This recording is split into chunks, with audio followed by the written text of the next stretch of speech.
Hello folks, it's been quite a while since we've done a full-on product review actually, and we've got something rather special for you. So if you cast your minds back to CES, over at the Alphacool suite, we were shown something pretty cool, which is this, the Eiswolf. Now this is an expandable GPU all-in-one cooler, and it's basically meant to be able to go in conjunction with the Eisbaer. So that's already out for CPUs, and this is for GPUs. The idea being that you can have essentially an expandable loop built straight for your GPU, so you don't have to have a CPU loop, or if you have a CPU loop, you can incorporate the two together. So what we're going to be doing is we're going to be unboxing this, taking a closer look at it, seeing if there's maybe been any changes and exactly how it works. And then we're also going to be doing some comparisons. So first up, we want to compare it to a full water loop. So what we're going to do is we're going to take this 2080 Ti here, and this has got my EK block on it, and that one is going to be chucked into a basic custom loop with a 240mm radiator, because we want to keep the radiator room the same between the two. We don't want to be having a massive one on this one and then a smaller one here, because that's not a very good test. And then we're going to swap it out for the Eiswolf and see what it's like to install. Is it easy? Any things that we'd like to maybe change and sort of points to make about it. And then we'll obviously see how well it performs. And then we're also going to be comparing it to a beefy air card. So rather than going with a Founders Edition card, what we're doing is we're going to be using sort of a larger, cooler third-party card, because realistically, that's a bit more relevant. So you're usually going to be choosing a Founders Edition card if you're water cooling. But if you're not water cooling, I wouldn't really recommend one, because you can get a lot more cooling capacity, you can make it quieter and so on by going with a larger cooler. So we're going to use this Aorus Extreme version here, and we're going to see how that one performs temperature-wise in the same kind of setup. And then you can have a decent comparison between a high-end air-cooled card, a full water loop, proper water block card, and then the Eiswolf. And then lastly, what we're going to do is we're going to try expanding this loop and combining it with an Eisbaer, and to see how easy is that. Does it work simply? Is it viable to put a CPU loop like this one with the Eiswolf as well? And how does it maybe compare? So that's what we're going to get into. So first up, we need to unbox this and have a proper look at it.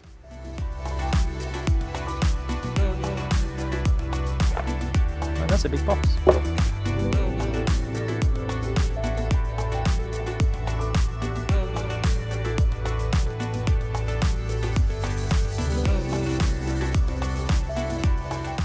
So this is what you get inside the box. Starting off, we have 220mm ARGB fans, and of course you also get a splitter for that and a DRGB header for the motherboard. You also get a little DRGB controller, which is starter powered, and that helps do things manually if you're not going to be doing everything from the motherboard control. You also, of course, have the thermal pads for the GPU with various thicknesses, mounting hardware, thermal paste, and of course the meat of it, the block itself, and this is the Eiswolf. So one of the interesting things about this product is where Alphacool is trying to pitch it. They basically want this to be almost an alternative to using a custom loop. So that means they've actually gone and used all of their main hardware. So a lot of this is the stuff that you'll find in other products. For instance, the radiator is an ST30 Nexus radiator, which is a classic full copper construction with brass tanks and threads. Very stable, simple radiator. I've used them in my own projects quite frequently. Similarly, they've used EPDM tubing, which is very low maintenance. There's no plasticizer problems with those. And it's also the same kind of tubing that you'd be using in, say, an industrial setup. The block itself is also a fairly familiar piece of kit, because this is basically the Ice Block Aurora GPX. So it's a full copper nickel plated block, essentially exactly what you'd be using for the custom loop. Where it differs is, to begin with, this whole assembly comes pre-filled, so you don't need to buy any coolant. So you can see if I sort of move it around here, there are a few bubbles in there at the moment. That's basically how it comes. So of course, one thing that's worth checking is when you get yours, always check for leaks and things, because if things get knocked in transit, if any coolant is inside here, it's always worth checking, just as you would for an all-in-one. And the interesting thing here is what they've done is they've attached the pump which is a DCLT pump, directly to the block, and this keeps everything very low profile. However, this is also a very low power pump, so normally I would always recommend using a DDC or a D5 pump. Now those tend to range in the sort of 13 to 18 watt range, or even higher for some of the bigger models. This one is only rated for 3 watts and a 130 litre per minute flow. So that does mean you're probably not going to want to use this small pump for expanding without additional pumps. So if you're going to be, for instance, taking this block and you want to add an extra radiator, some more components like your CPU, and maybe you're only using a CPU block, I would advise getting a dedicated pump to aid this one rather than running it entirely off this, because you'll be putting a lot of strain on it, and it's maybe not a good idea to use a tiny pump for a bigger loop. For this, it should be fine, but we'll be testing that out to the best of our ability. One thing that is pretty interesting as well is the fact that this comes with 2 quick disconnects. So the idea being here that you can actually disconnect individual components very easily from, say, the radiator, or to expand things without having to fill and use reservoirs and all of that kind of stuff that normally comes in the territory of a full-on custom loop. So to begin with, what we're going to do is we're going to get some figures from a custom loop for just the GPU using a 240mm radiator and a full D5 pump, and then we're going to be able to compare that a bit more evenly with this one after we get it installed and see what it's like to install to begin with.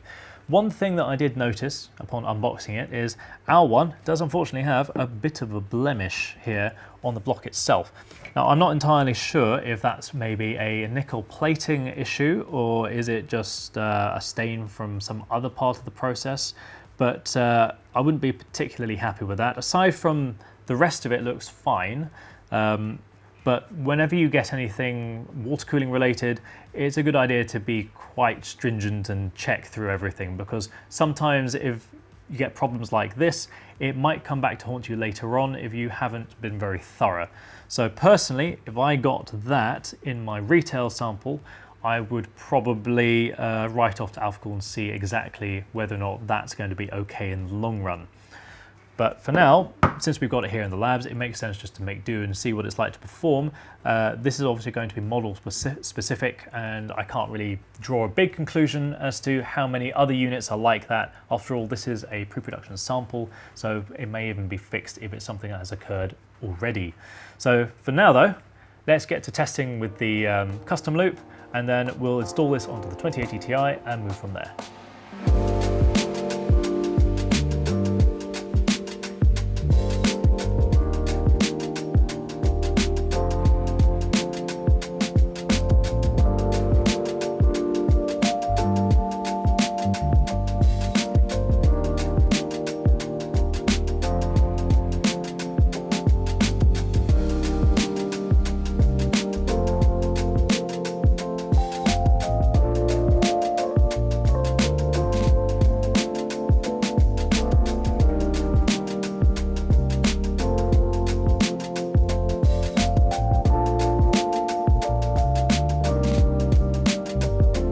So we've now got our 2080 Ti Founders Edition PCB all prepared.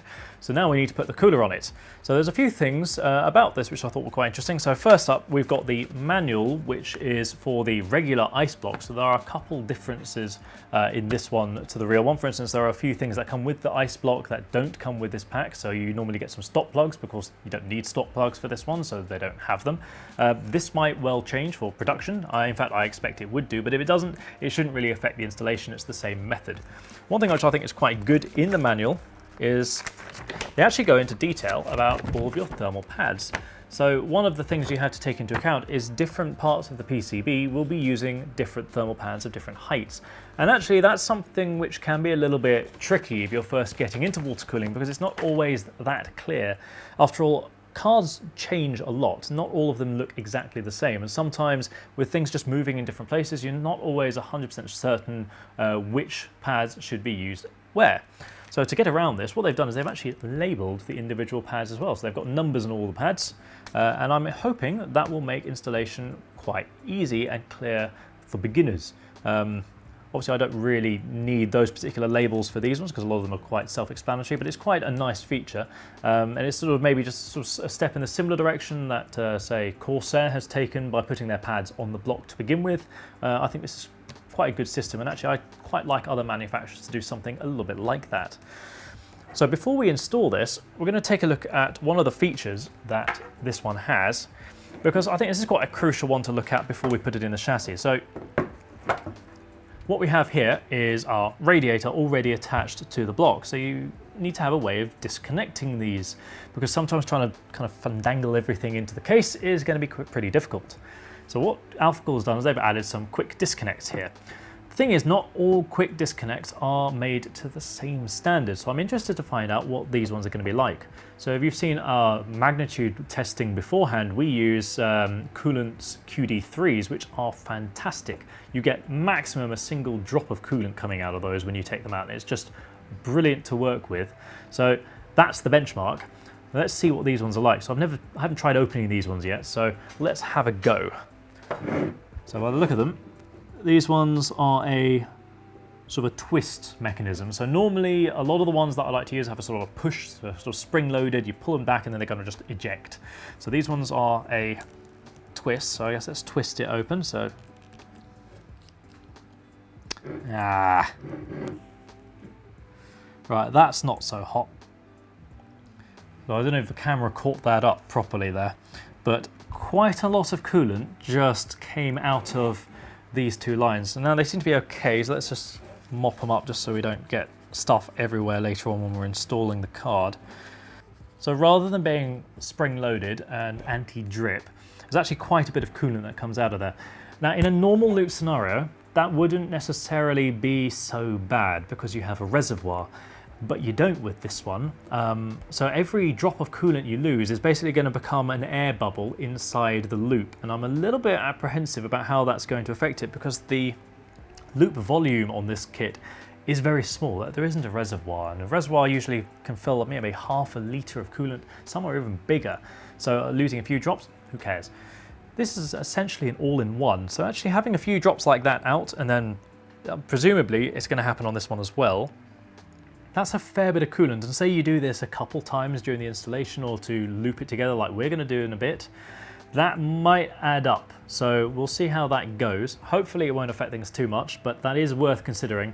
And if you're going to use these inside the rig, I would be very, very careful, because if that drips onto the GPU or into the power supply or something, that's going to be a right faff, because you're going to have to dry that up and make sure that there's not going to be any issues that could surface from that.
So that was really quite an interesting round of testing that we just did, because we've come to some interesting results that were largely what we were actually predicting. In fact, they kind of follow the exact curves that we were expecting, which is quite interesting.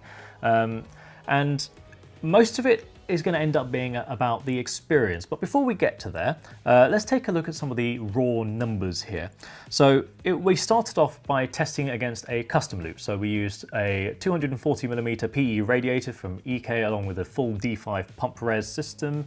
And that one, it was paired with a Vector RTX block. So this is the sort of setup that you would be expecting to run, I'd say at minimum, for this caliber of card. So 2080 Ti being a top tier card, I would expect to be running that, or actually using a 360mm realistically.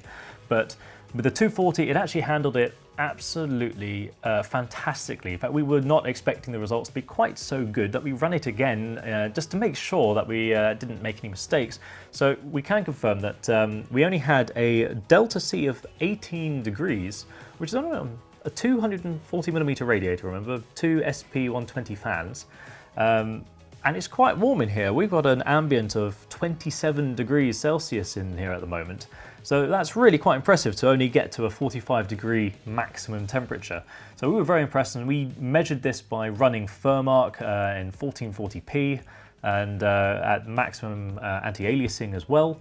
And we did it for 15 minutes and repeated the tests, and they were nice and consistent. So that's a great benchmark for what you would expect from a custom loop, because this is basically where Alphacool is pitching the Eiswolf. It's meant to contend with a sort of a custom loop solution and be a viable alternative. So in contrast to that, when we added the Eiswolf, we did see temperatures raise. So taking a look at the Eiswolf temperatures, we had a maximum of 57 degrees Celsius, and that was with an ambient of 27.2, so it went up a little bit, the ambient, but not by much, and that resulted in a delta of 29.2 degrees. Now, that's a whole 9 degrees warmer, so which is kind of to be expected. It's got a weaker pump, sort of lower end things. And we did also try 2 different sets of fans, because obviously we weren't using the Eiswolf fans that came with it for the first custom loop test. So what we did is we reran it as well using the same SP fans to see if there would be a difference, and there was. So the temperature when we used the SP fans instead was 54C, which is a delta of 26.5. So we managed to knock off a good 3 degrees or so by switching fans. That is quite an interesting consideration, because it means that if you got one of these kits and you used some high performance fans, say for instance you're going to be running some high performance Noctuas or anything like that, you would see a definite performance benefit from doing so. So that was definitely worth finding out, and it kind of allowed us to benchmark, and we decided to continue using those fans for the Eiswolf in the future tests, just so that we could compare with the CPU with the custom loop more easily. So a funny thing happened actually a bit earlier. Remember when I said we were going to be testing an air-cooled 2080 Ti Aorus Extreme? Well, the keen-eyed among you may have noticed that that was not what was on the desk. In fact, it's a 1080 Ti. Of course, we were just so wrapped up in getting the testing done and busy, we just didn't notice that it wasn't the 2080 Ti one, which funnily enough does look substantially different, so it's a bit embarrassing on that front.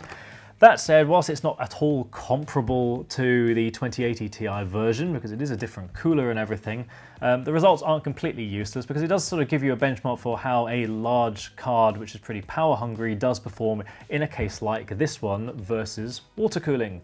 So in this particular case, we got a temperature of 77 degrees, which is quite a lot warmer. And so that corresponds to a delta of 49.8. Now that's an awful lot higher than the 29 of the Eiswolf, and so just so much higher than the 18 of the custom loop. So it does kind of give you a bit of perspective as to how much water cooling can actually benefit. And remember that a 2080 Ti is a hot card. In fact, they're hotter than the 1080 Ti's in a lot of circumstances. So that makes it almost more impressive in a way that it was able to cool the card so well in both the Eiswolf and the custom loop. Now, We also wanted to test how it would perform when we added an Eisbaer to the mix as well, because obviously one of the big things here is the ability to expand the loop. So what we did is we added an Eisbaer, and then we first tested just the GPU just to see what would happen, because instinctively I would expect the temperatures to drop a bit because you've added a new radiator, and Fermark is not a CPU bench. So as a result, you're actually going to get all your heat from the GPU, so you should have lower temperatures by simply having more radiator despite having the CPU in the equation. And that is actually what happened. We got ourselves a temperature of 56 degrees, which translates to a delta of 28.3 because our ambient was 27.7. And that does mean it was a little bit cooler, not by much, but it was a little bit cooler. So it makes sense having that extra little bit of radiator would do that. And maybe in a situation where your CPU is not at all limiting and you're basically relying on the GPU, that would potentially mean you get more performance out of it. Similarly, we also wanted to test what would happen when you chucked some heat on. So we also ran Prime 95 small FFT as well, and we did the same thing for 15 minutes. And funnily enough, the temperatures rose, so having the extra heat from the CPU in the whole system caused the whole thing to rise, and that resulted in a temperature of 60 degrees, again with a ambient of 27.8, so it has been going up a little bit, which leaves us with a delta of 32.2, which is, 3-4 degrees higher, but all things considered, still pretty good. Now, one of the big things about this whole thing is meant to be user friendliness and how easy is it to get going. Now, I actually found the GPU sort of Eiswolf to be a lot easier to install even than the CPU one, because it's less fiddly. You're like trying to just install it, but you don't have a huge pump hanging off the side like you do with the CPU, and the mount is just a bit easier. And in fact, it was actually very, very quick. You'll find a lot more time will be spent removing a stock cooler than actually adding the block in. I did really like having all of the thermal pads properly labeled. They made them very easy to install. You didn't have to cut things up. So that was very efficient, I thought, and I did enjoy that process. What I did not like, however, are these quick disconnects. I don't think they really work well enough, quite frankly. I don't like the twist mechanism. It's a bit fiddly. And additionally, the amount of liquid they drop out, they say you see a couple drops in the manual, but they're quite big drops, if I'm honest. We had a lot of fluid on the table each time I opened them up, and I was actually getting a little bit worried about opening them up inside the chassis, so I had to fill it with blue roll and hope that it wasn't going to sort of splash around everywhere. And I think that's quite a major thing to think about, because if that's going to be a major selling point, then actually you're losing a lot of coolant, and I just don't like the additional risk. I'd much rather have the sort of more secure quick disconnects that don't drip lots of water everywhere. So that's a bit of a knock, and I'm not a huge fan of them, and they feel a bit plasticky as a result of their construction. So I'm not that sure about it. And the other thing that definitely doesn't appeal to me is that this is by no means the prettiest loop that I've made, but I mean it does leave a lot to be desired, if I'm honest. Now you might be able to trim these cables and these tubes, but the problem is these parts are built into it. You can't remove them. So you might be able to on these. I haven't tried it because I was worried about not being able to put the coolant back into it. You can if you have an Eisbaer because there's a port on it, but I feel that's a bit of a negative, because it is a bit of a spaghetti western in there. It really doesn't look very nice at all. So I'm not that keen. It does perform well enough. It doesn't hit the custom loop figures that we were told, but when you hear the price, that isn't so bad, because actually the cost of an Eiswolf is £181. Now, the loop setup that we did at the beginning for just the GPU with the EK stuff is actually more of €460. Now, just bear in mind, the pump alone in the EK setup is the same price as this entire setup. Just the GPU block from EK is about €150 versus the €180 for the GPU block, the radiator, the tubes, the fittings, the pump, everything. So that is definitely worth considering. And actually, the fact is it is so much cheaper, and the results are really quite good if you factor in the price. So on the price to performance front, actually, it's really quite good, and it was very quiet. if you want raw figures and the ability to customize, you do need to drop into a proper custom loop scenario, and that's where those will shine. I'm not sure how the pump will work in the long run. As I said, I'm always a little bit wary of pumps that aren't a DDC or a D5. They're so well established for a reason. They're very reliable, and I'm just not a fan of low power pumps. You saw it in the EK Classic review a while back. I just want strong, beefy pumps. I'm quite happy to pay for that, quite frankly. But if you have a very small space, say you're doing something like a really small form factor build and you're trying to water cool it, something like this could be really quite exciting, because if you have a very small loop, this shaves so much space out of not needing a big pump and a reservoir and all the related paraphernalia. So that could be quite exciting, especially if used in conjunction with something like the Eisbaer, which is at least easier to fill up. So all in all, the performance for the price, I think, is pretty solid. You're not going to be getting the very best results, but you're also not paying anywhere near the premium that you would for a fully custom solution. And that in itself is pretty good. There are some things I weren't so happy with. I told you I wasn't so happy with the quick disconnects, the loopy tubing, the inability to sort of change those things.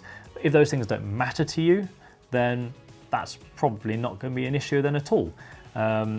Additionally, the RGB integration throughout was actually pretty good. The stock effects available on the little controller are, I would say, a little bit naff, so you're probably going to want to control it from the motherboard. But the actual LEDs themselves are very, very bright, and they have really strong colors. So if you do want an absolute RGB bombastic solution, actually it's pretty good, especially the GPU block. That's got an incredibly bright RGB to it. We were really almost blinded by it, actually. So if that's what you want, then it's a pretty good option in that front. Now, as I said, we had a few blemishes on our one. I don't know if that's really indicative of the whole thing, because this is at a very early production sample. There are only a handful of these out in the world at the moment, and maybe some of those things would be fully worked out when it comes to the market. It's difficult to tell from an individual sample, but I was a little bit disappointed by that, but it does happen from time to time, maybe worth considering. As ever, I hope you found this an interesting and useful review. We're going to be doing these again in the future with other different products, as well as project logs, tutorials, and all sorts of interesting stuff, so you don't want to miss out on that. Definitely subscribe to the channel if you haven't already. You can also find us over on Instagram, Facebook, builds.gg, Twitter, and of course we also have our merchandise store. If you'd like to support the channel, pop in there, have a look, and see if anything strikes your fancy. Take care, folks. I'll catch you next time.